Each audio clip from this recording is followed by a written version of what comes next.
Now, like I said, who's your enemy? It's you.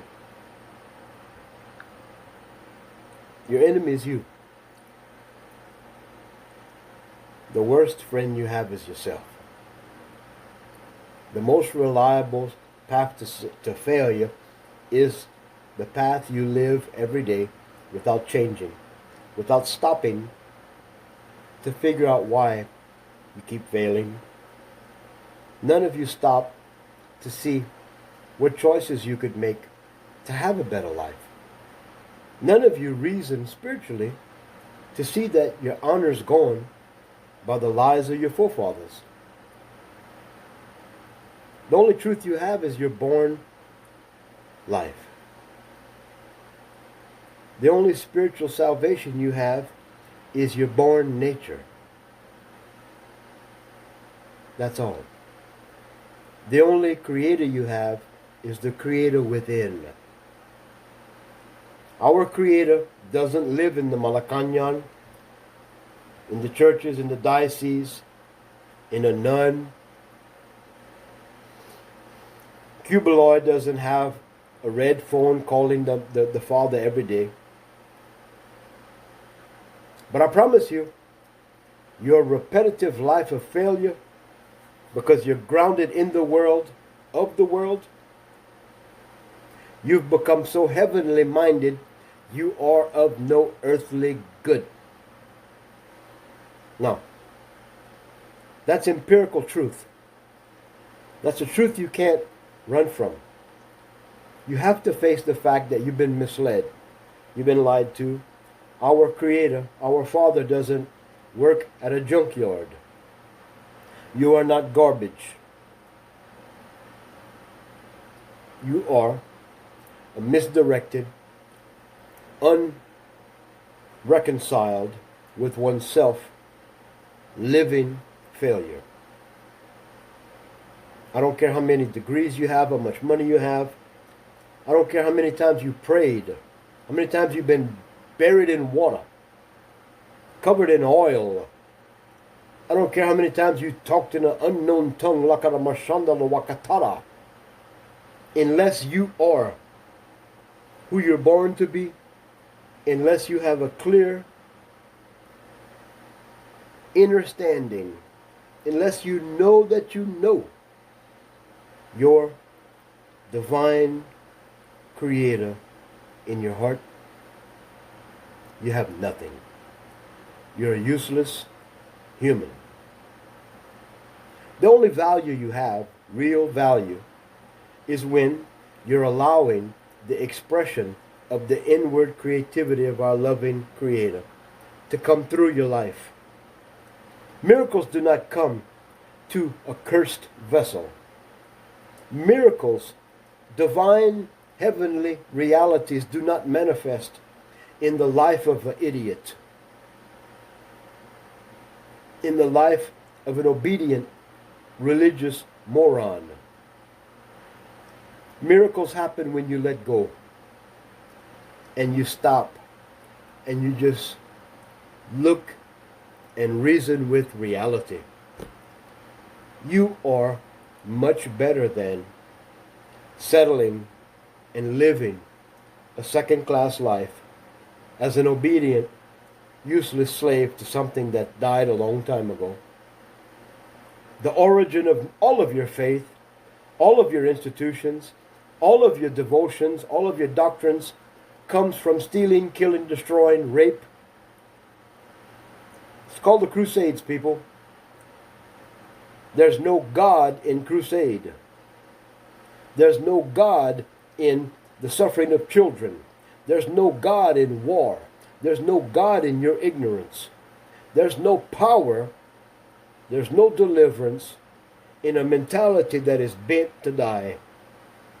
When your mind is set on death and your biggest fear is the unknown freedom that you could possess just by stopping and listening and living that dynamic truth that's booming in every beat of your heart. You can't argue with me. You can't point me in a face direction where I will read a my lie that I'm speaking. I'm not speaking a lie. I'm speaking the empirical truth that you are yet to live. So, please,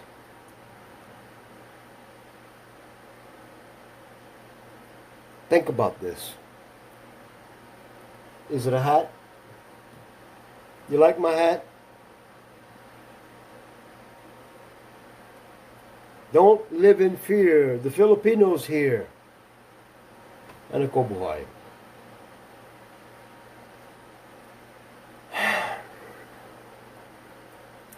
Did I just lead you in a bad direction? No. I just told you the bombastic truth about yourself. I gave you the answer. It's you. The only solution to our problems is a relationship with our Creator. An individual, step by step, breath by breath, day by day, moment by moment reality as an immortal, open-minded, empowered person to agree with this subtle truth. Our life doesn't have to be this way. We don't have to live with the fear of global warming or some virus.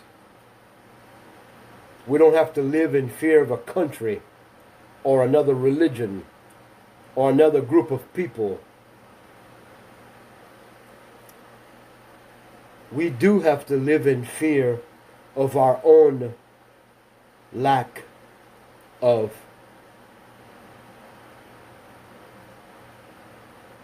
our birthright. We better embolden ourselves with a fast-track agenda to get ourselves right with that divine Creator that lives in our hearts. That's my daily obligation. That's my daily maintenance of a life that's yielded to learn. I am teachable. I am reachable. But I will not follow you. And I don't ask you to follow me.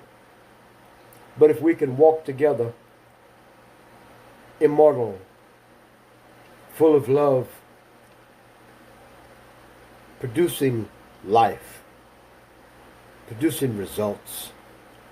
If we can have an actionable marketplace of people producing, doing no harm, breaking history.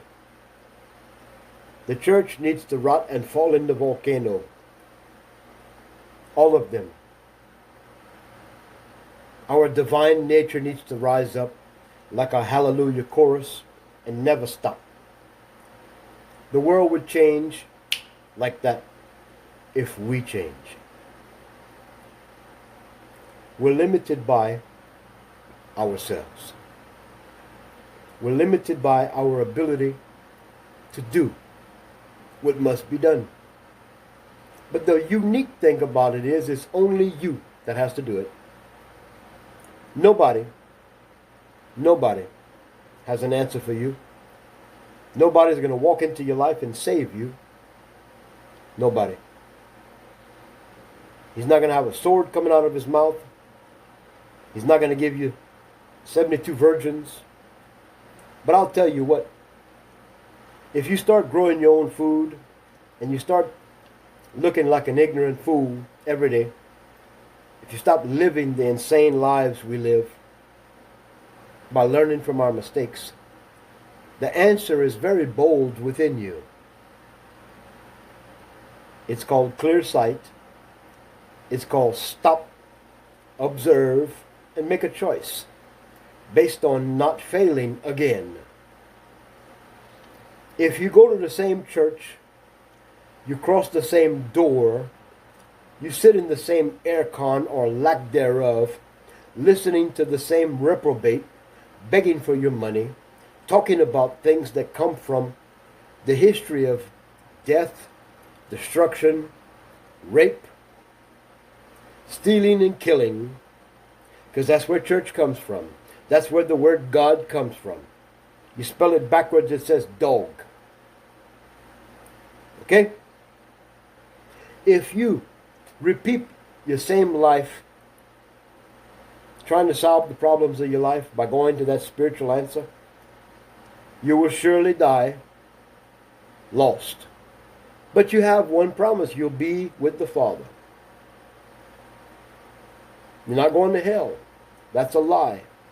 That's a motivation for you to pull more money out your pocket and stay in that church for a longer period of time.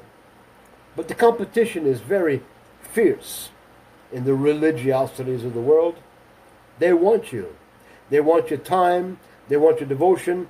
They want your emboldened ability to judge and point a finger at your brother and sister. Because the idiot behind the pulpit, that lost fool that thinks he hears from a dead God, doesn't even know he's a man or a woman, just like me or you, created for the same purpose. To quite simply be a human. No one is created to be stronger, bigger, more beautiful than the other. In the loving Creator's eyes, we're all the same. So if your spiritual journey leads you to the door of a lie, that's your fault. Continue your lie, and you will lie with the lies. If your spiritual journey makes you think that more money, a better job, a better Malacanang, a better choice for president, if that's your salvation, live your failure, because it's inevitable. You're going to find failure again. As long as there are the huddled masses of the lost fools of this world, so ready to be a slave in the consumerism, in the lost, disenfranchised realities that we spiritually do not live, as long as there's herds of global population ready to move in a direction of death, they will die. But the moment we start living and standing and manifesting our birth-born destiny, then, for some reason, we grow. And we see a better life. So, my hat is not going to save you. My organization is not going to save you. My money, your money, his God, their prayer, this one, a bead, a rod in your ass, a popsicle. It's not going to save you. But when you open your eyes and you change your mindset and you start solving the problems of your life, then you will become a person with a world of opportunities to heal, forgive, love, repent, work, produce results. Then you have an opportunity to really see miracles, provision, protection, safety, happiness. It's amazing. But when you take the Creator in your life and you put him in the CR and you push hard, down, down, down, and you carry your life to another church and oh, la la la la la la la, woo woo, it doesn't do anything, does it? But it never kills that Creator in your heart. The real Creator of heaven and earth is in your heart. That relationship never disappears. But I know why. We have a tendency to forget.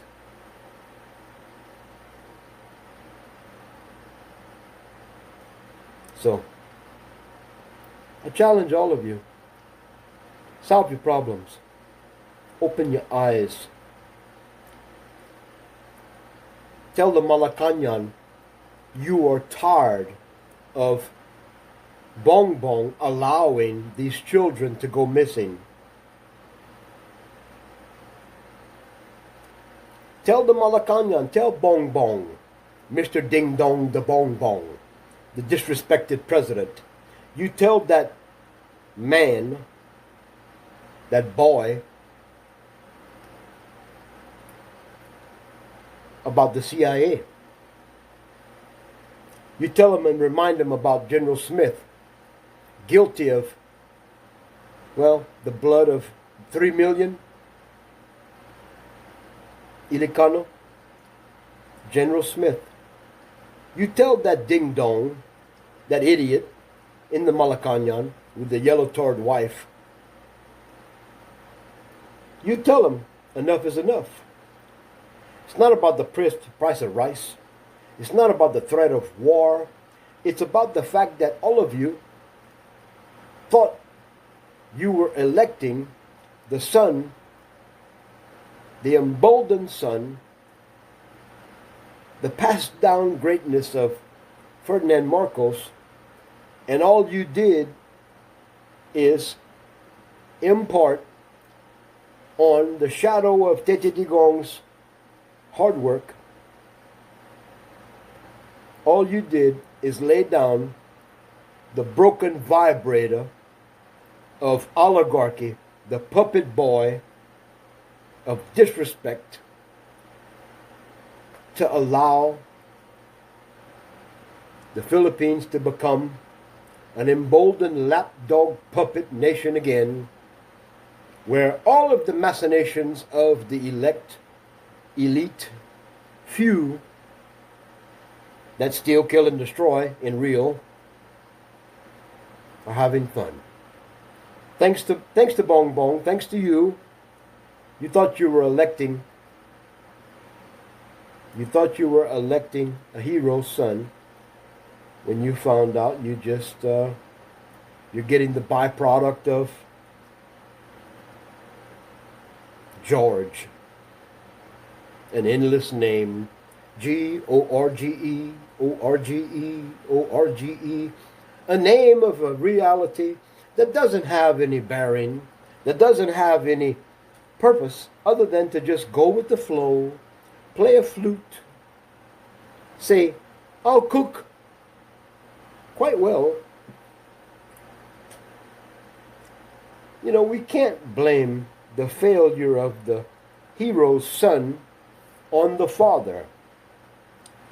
But we can open the eyes of who I believe is not really an evil man. I don't think that Ding Dong Bong Bong Marcos, the man I do not respect, I don't think he's an evil guy. I think he's just lost. I think he needs to have a reality check. President Duterte categorically, hands down, represented the people of the Philippines. Did he or did he not? President Duterte categorically, hands down, along with a very ambitious staff, lit the fire of public service in the asses of all of the people that worked in every city, every barangay, every airport, every public work. All of a sudden, the phones weren't like this. Yes, sir. Yes, ma'am. How can I help you? Because Tete Digong was threatening to fire them, put some in jail, a wealth check, sending people to barangays, homes, and saying, ill-gotten wealth. Where did you get this from? You see, that's why President Duterte is so worn out right now. That's why he looks so old and stressed. Because his lazy nation allowed him to take all the stress. His lazy, gago people stayed sleeping, telling me, Sir John, it's okay, calm down. God and Tete Digong have this. President Duterte is the president, Sir John. You're just a big mouth, Calbo. How do you feel now, nation? How do you feel now, people? You see where you have disrespected rule of law? You have disrespected God. You have disrespected your children. You have disrespected Tete Tigong, me.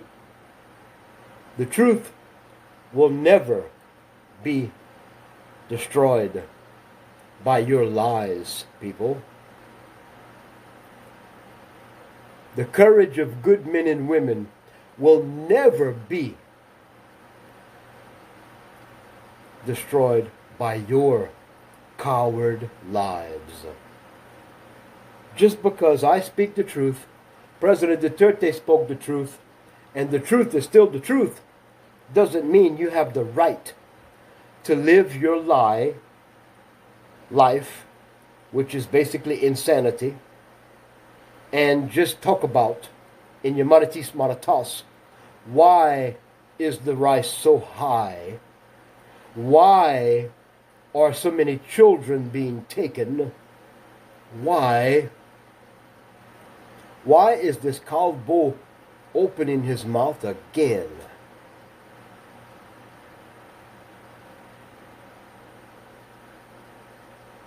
See, some things you can't run from. Some things you can't allow one man to do alone. It's not a good thing for me to suffer alone while you sleep at night believing your lies, while you worship your God that doesn't exist, while you pray giving away all of your pain to the air, and you emotionally gear yourself up again. Oh, it's okay, I prayed. God's gonna, oh, Heneko Buhay, my problems are still here. See, we have to radically change. We really have to open our eyes, open our mind, and reason together. And we have to do it yesterday, now. We can't play games anymore. There's no war. There's no evil anger that you can do. You can't take anything and go to the Malacanang and say, it won't help. It won't do anything. They'll take you away. They'll bring you to Camp Crane. But you can stand up and say no. You can stand up and clearly speak the truth. You can forgive all of your enemies, but you don't have to allow them to control your life. Now, did I make sense? If you understand me, if you understand my English, if you understand my purpose in my heart, stop being a goddamn coward and stand up. Tell your brother and sister, it's not about me, it's about you. It's about all the people in the world standing up and facing the small little group of people that control you and say, enough is enough. We love you. We respect your right and your ideas, but you have no bearing on our slavery and ignorance. But you will be a soul journeying, potentially immortal person like us, and you'll be part of the answer. But the more you live your evil intention, the more you try to point us in a direction that will end our lives, the more we're going to rise up and be real. The more we'll allow the Creator within us to be. So, you people are the potential of heaven on earth. So why do you settle for your hellacious machinations?